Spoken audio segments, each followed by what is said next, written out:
Fictional women are hot. Yep, that's it. That's the video. Yep, bye bye. See ya. All right, so what I'm gonna do is I'm gonna show two people, and then you're gonna see if you recognize them. Okay, this is gonna be a like pattern recognition test thing. All right, so here we go. All right, first one. All right, now second one.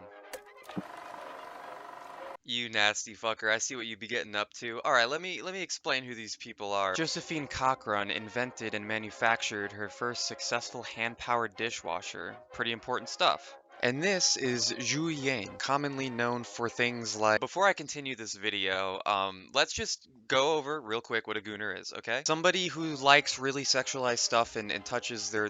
And it's also Australian for boxed wine, so that's also cool. People say the whole point of the world, whoever you ask, might be to procreate. Unfortunately, there's some sick fucks out there who want to android women, actual robot, a car if it's drawn cute enough. You see something like Stellar Blade or the 5 millionth gacha game that came out on the market, and you think to yourself, oh wait, this is a game? I was just watching the other shit the animators were making. There's another corner of the internet where, Overwatch, Nier Automata, Marvel Rivals, all of these games that have predominantly women on the covers with what you might call exaggerated or unrealistic body shapes are usually arguing on Twitter over who has the fattest ass. This is a big deal. This is the biggest deal, actually, of the entire century. I mean, we have to know the answer. These people see no difference between a hyper-realistic looking character in a video game and a real life person. The issue might not be developers who make attractive characters, it might be the audience themselves who might be stupid enough to blur the line between reality and fiction. I think the question resides in who's fueling the fire more. I'm not gonna lie, who's really making an ugly character on purpose? If they wind up being ugly, it's probably by mistake. If you make an ugly character in a video game nowadays, it's 100% intentional, and they usually have certain facial features and structure and maybe just a physical body type that isn't really in tune with what people find exactly healthy or good for human longevity. The unfortunate part about all of this is that some of these characters are actually very well rounded with personal depth, but like I said, Gooners only really care about what a character usually looks like. Remember when Tomb Raider 2012 came out and then they ran with that model and that face, and then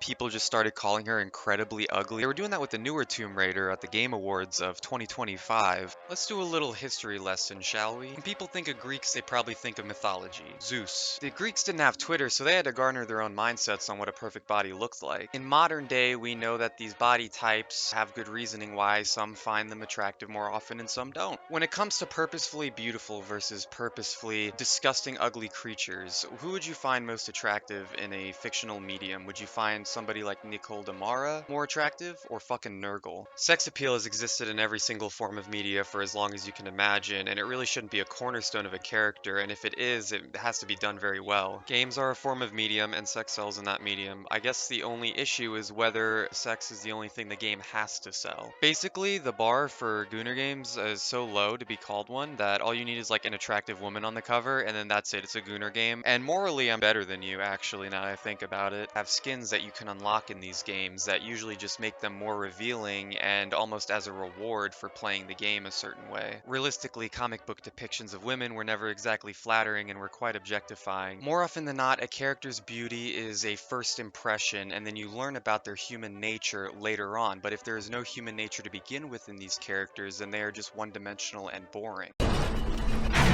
Bubbles and birds, bubbles and birds. Beauty, more often than not, should push a plot forward and be used as a tool to develop story or a character. Helen of Troy was so beautiful in Greek mythology, that's pretty much the reason why everyone went to war over her. Fiona from Shrek, as silly as it sounds, subverted the beautiful princess trope by becoming an ogre. At the end of the story, Shrek still loved her anyways. Dude, I absolutely hate this shit. One sec. What I find really stupid is that if you were to show somebody a picture like this, and then you were like, isn't this, like, what do you think of this? And then they just say, oh, it's super cute, heart emoji.